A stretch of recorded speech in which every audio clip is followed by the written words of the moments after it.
19 नवंबर को Malegaon central assembly हल्के का इलेक्शन होने जा रहा है। हम लोग मजलिस-ए-इत्तेहादुल मुस्लिमीन के उम्मीदवार शहर अजीज के हर्दिल अजीज एमएलए अलहाज मुफ्ती मोहम्मद इस्माइल कासमी साहब, जिनका निशान पतंग है और बटन नंबर 5 है, उनकी इंतखाबी तशहीर के लिए, उनको कामयाब बनाने के लिए आप लोगों का वोट उनके हक में लेने के लिए आज इस मीटिंग के जरिए आप लोगों के दरमियान आए हैं। सामने बैठे हुए मेरे नौजवान दोस्तों, भाइयों, बुजुर्गों, घरों में बैठी मेरी पर्दा नशीन माए बहने, ये जान लो, ये समझ लो कि हर इलेक्शन में वो बोला जाता है कि ये इलेक्शन आने वाले वक्त में शहर के मुस्तकबिल का फैसला करेगा। ये सिर्फ हमें बज़ाहिर एक जुमला लगता है कि इलेक्शन या इंतखाब किस सूरत में शहर के मुस्तकबिल का फैसला कर सकता है, लेकिन मैं आज बहुत यकीन और गर्व के साथ आप लोगों के सामने ये बात बयान करता हूं कि हमारा शहर आज इंतहाई नाजुक मोड़ पर, इंतहाई फैसला कुन मोड़ पर, ऐसा कह दे कि शहर दो राहों पर खड़ा है तो यह गलत नहीं हो। और शहर के मुस्तकबिल का फैसला इलेक्शन के जरिए होगा, यह बात हमें आपको समझाना है। शहर इस वक्त क़यादत के नाम पर, रहबरी और रहनुमाई के नाम पर, लीडरी के नाम पर खुले तौर से और वाज़ेह तौर से दो हिस्सों में तकसीम नजर आ रहा है। एक तरफ अच्छाई है, एक तरफ बुराई है। आज हमारे सामने मुकाबला करने वाले ऐसे लोग हैं जिनकी बददियानती मशहूर है, जिनकी बदअखलाकी मशहूर है, जिनकी अपनी कदरों से गिरकर सियासत करना मशहूर है, जिनके बारे में शहर वाज़ेह तौर से देख रहा है कि शहर में अज़बियत की सियासत, समाज को दो हिस्सों में तकसीम करने की सियासत की जा रही है। इक़्तिदार हासिल करने के लिए गुंडागर्दी की जा रही है, इक़्तिदार हासिल करने के लिए नौजवान बच्चों में नशे की लत लगाई जा रही है, इक़्तिदार हासिल करने के लिए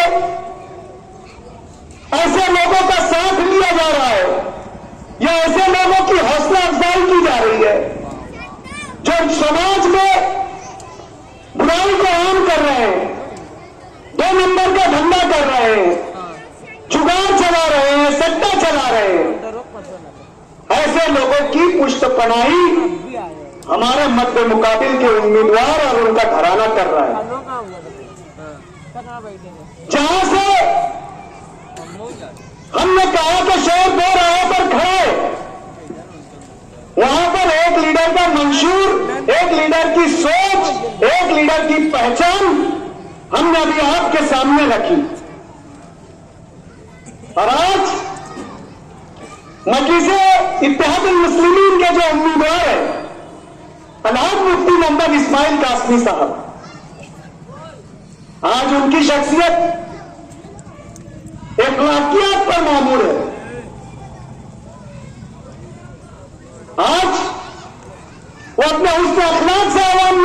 माने जाते हैं।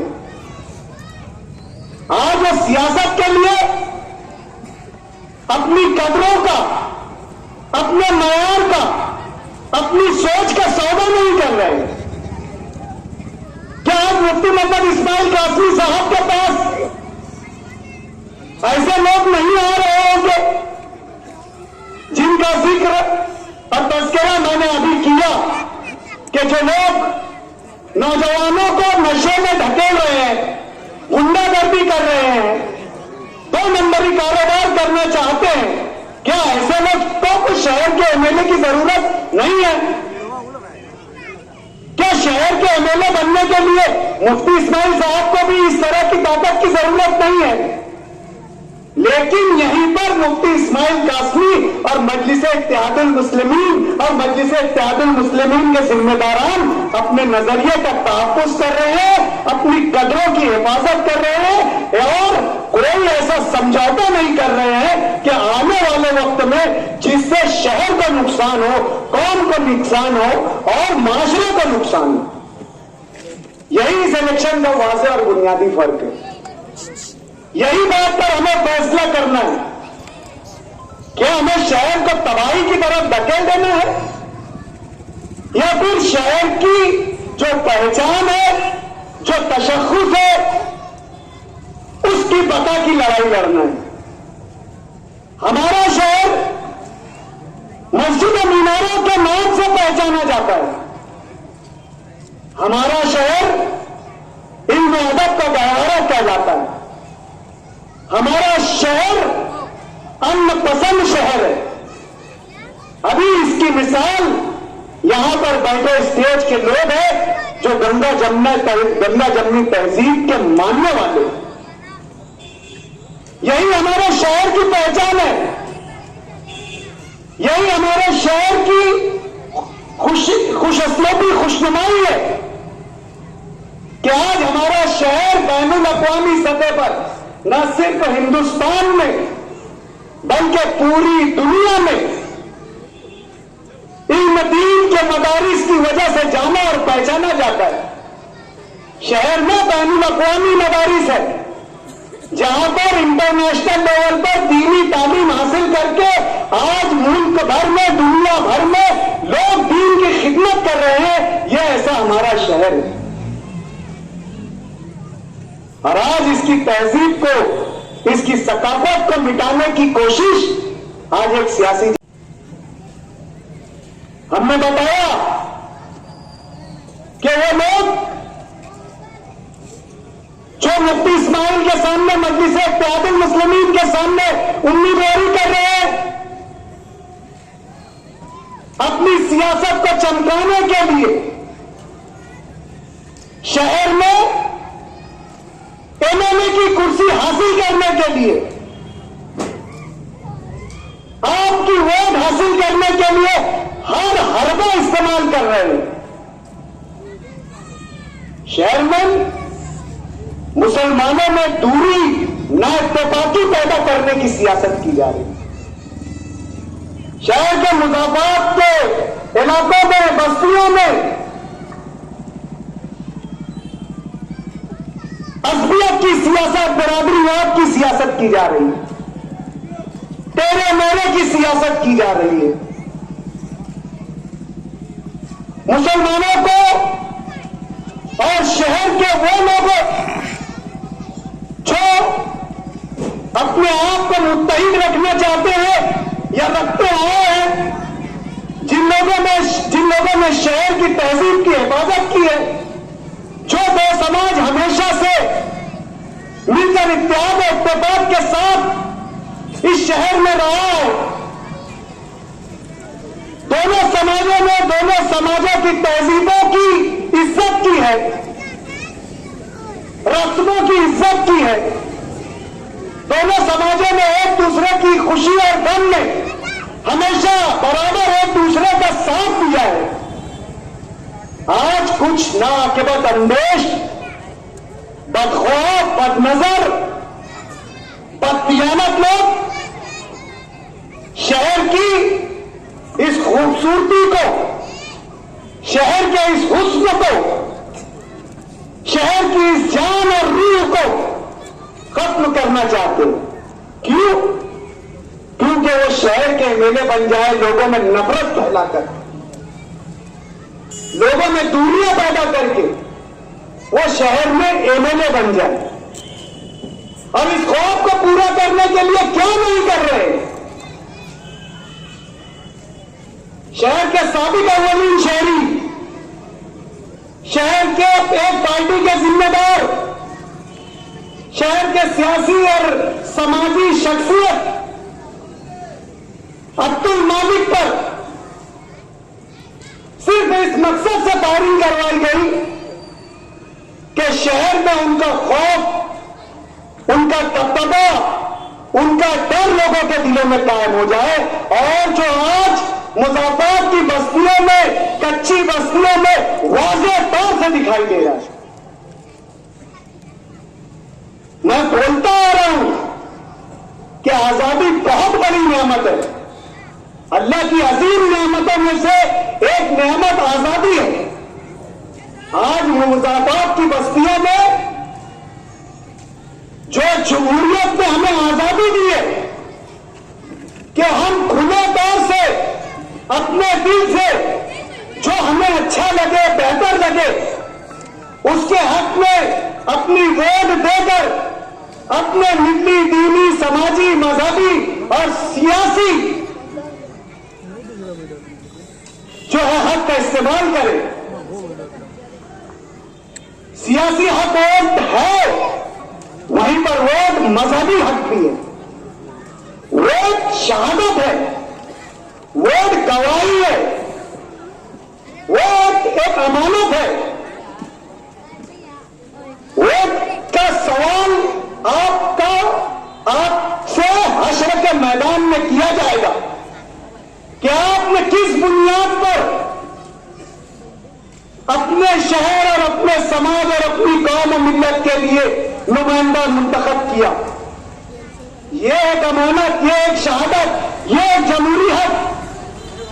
आज इसी को मुज़ाफ़रात की बस्तियों में हमारे मध्य मुकाबिल उम्मीदवार, उनके हवारी मवारी, उनके रिश्तेदार छीनने की कोशिश कर रहे हैं, उस पर गाज़िबाना कब्जा करने की कोशिश कर रहे हैं।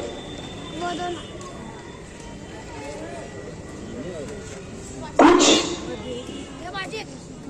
यानी अक्ल के अंधे पागल सियासी मजनून जुनूनियत की हद तक उन्होंने कब्जा कर लिया, ऐसा समझ लो बस्तियों पर।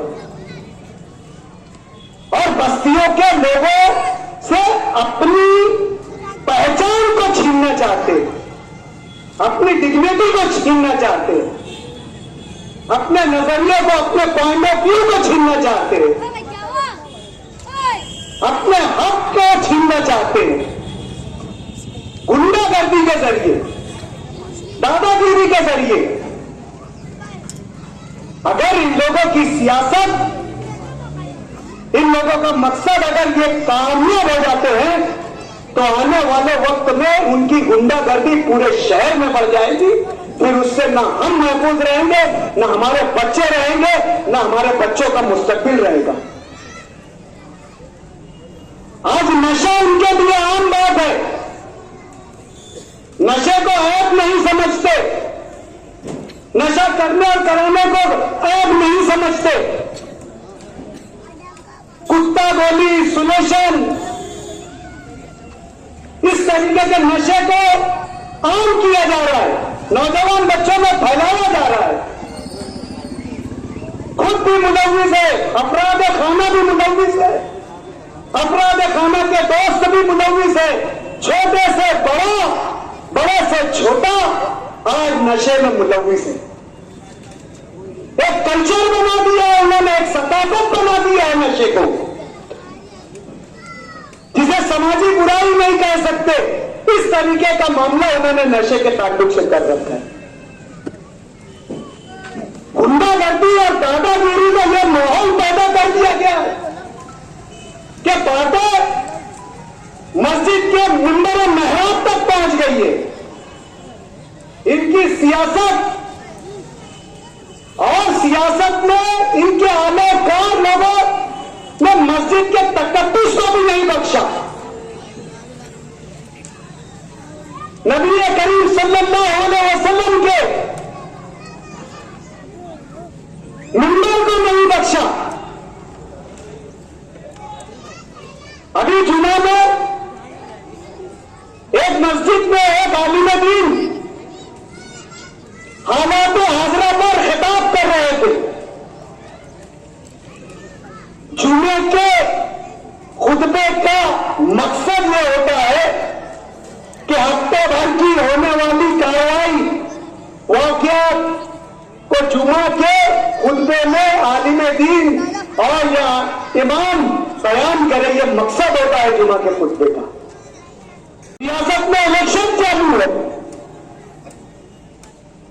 तो शहर के एक आलिम दीन ने अपनी जिम्मेदारी समझा कि सियासत के बारे में लोगों को बेदार किया जाए, अच्छे और बुरे का फर्क बताया जाए।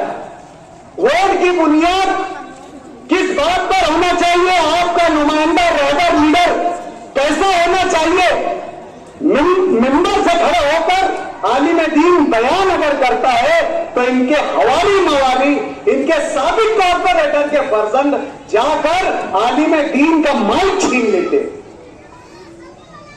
और उनसे बात पूछ करता है एक जाहिल कि आपने ये क्यों कहा, जिसे न दीन की फिक्र, न दीन का इल्म, न दुनिया का इल्म, वो एक नायब रसूल से, एक आलिम दीन से सवाल कर रहा है कि आपने ऐसा क्यों बोला, आपने मस्जिद में सियासत की। दूसरा भी वाक्य पेश आया, लेकिन उन मुफ्ती साहब और उस आलिम दीन ने उस शख्स को इत्मीनान बख्श जवाब दिया। लेकिन मैं जो वाक्य आपको बता रहा हूं, वहां पर आलिम दीन को बैठाकर उनकी इज्जत को पामाल किया गया, उनकी अजमत को, उनकी हुर्मत को पामाल किया गया और उनसे माफी मंगवाई गई। सोच लो कितनी जमहूरियत, इनका सियासी पागलपन और इख्तियार की हवस और लोगों में फैलाई गई नफरत कहां तक पहुंच गई है, कहां तक दाखिल हो गई है। आज इस बात को सोचने का वक्त है।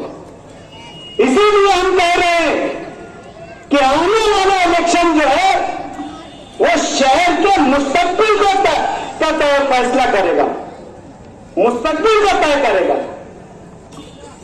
आज एक उम्मीदवार अगर अपना प्रचार कर रहा है, अपनी तशहीर कर रहा है, मुफ्ती मोहम्मद इस्माइल कासमी अगर सलीम नगर में तशहीर कर रहे हैं तो वहां पर उनके पीछे 40-50 लोगों को छोड़ दिया गया।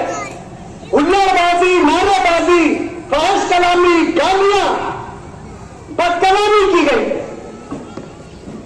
क्या यह जमहूरियत ने मुफ्ती इस्माइल को हक नहीं दिया है? अगर आपको नापसंद है, आप अपनी वोट का इस्तेमाल करिए उनके खिलाफ,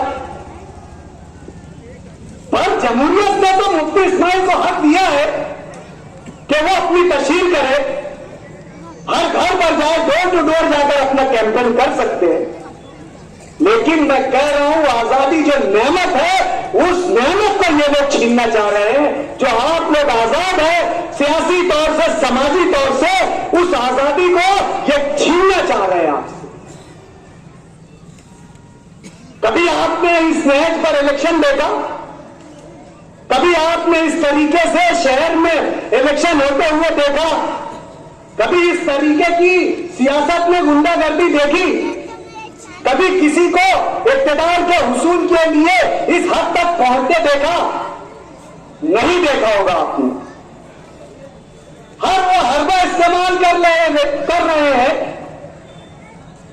जिससे उनको ये लगे कि वो कुर्सी और इख्तियार हासिल कर सकते हैं। आज माजी करीब में हमने पार्लियामेंट के इलेक्शन में बीजेपी को हराने के लिए और इस देश का सेकुलरिज्म कायम रहे,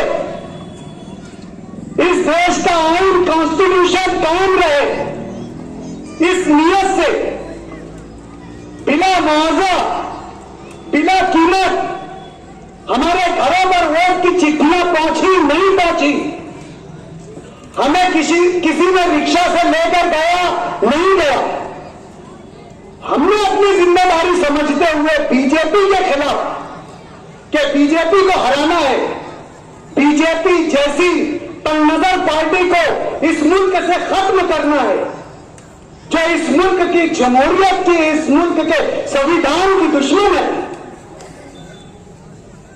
ऐसी पार्टी के खिलाफ में हर फर्द ने अपनी जिम्मेदारी समझकर पार्लियामेंट के इलेक्शन में अपने किरदार को निभाया। और आज हमारा मध्य मुकाबिल उम्मीदवार रेलवे की खाल में छुपकर आज बीजेपी का ही उम्मीदवार है, अजीत दादा का उम्मीदवार है। अजीत दादा जिस शख्स को 15 करोड़ रुपया फंड देता है आइन इलेक्शन के मौके पर, क्या मकसद है इस बात का? अजीत दादा रियासत के तमाम शहरों को छोड़कर बॉम्बे, पुणे, नागपुर, नासिक जैसी सिटीज को छोड़कर सिर्फ अजीत दादा को मालेगांव के लोगों से इतना प्यार कि मालेगांव की मस्जिद के और मस्जिदों के लिए सिर्फ सोलार के लिए 5 करोड़, ये एक खुफिया एजेंडा है, ये एक अंडरपेटे जो है गठबंधन में। ये बात तय पा ली गई अजीत दादा से, ये बात तय पा ली गई फडणवीस से, ये बात तय पा ली गई शिंदे से, ये बात तय हो गई शिवसेना, बीजेपी और राष्ट्रवादी से कि हम आजाद लड़ेंगे। और जब वक्त आएगा, अगर तटस्थ गैर जानिबदार रहने की बात आएगी और उनके गैर जानिबदार रहने से बीजेपी की हुकूमत बनेगी, तो ये तटस्थ रहेंगे, गैर जानिबदार रहेंगे। और अगर वोट देने की बात आ गई तो ये खुले तौर से वोट भी दे देंगे। इस तरीके का फैसला जो है बैठकर बागलान के शहर में अजीत दादा पवार से इस उम्मीदवार ने कर दिया। मैं बतौर इल्जाम नहीं कह रहा हूं, बतौर आपको बेदार करने के लिए बात कह रहा हूं कि बराह रास्त नहीं, बिल रास्त, डायरेक्ट नहीं, इनडायरेक्ट आप अगर हमारा मध्य मुकाबिल आजाद उम्मीदवार, उसकी पार्टी का क्या नाम है मुझे पता नहीं, वो खुद भी पूरा नहीं बोल पाता, जिस पार्टी का ना कोई मान है ना कोई मकसद है, ऐसी पार्टी के उम्मीदवार को अगर आपने वोट दिया तो इनडायरेक्ट आप बीजेपी को वोट देंगे, इनडायरेक्ट आप इस बात में मदद करेंगे कि फडणवीस मुख्यमंत्री बने, इनडायरेक्ट आप इस बात की मदद करेंगे कि अजीत दादा पवार उप मुख्यमंत्री बने।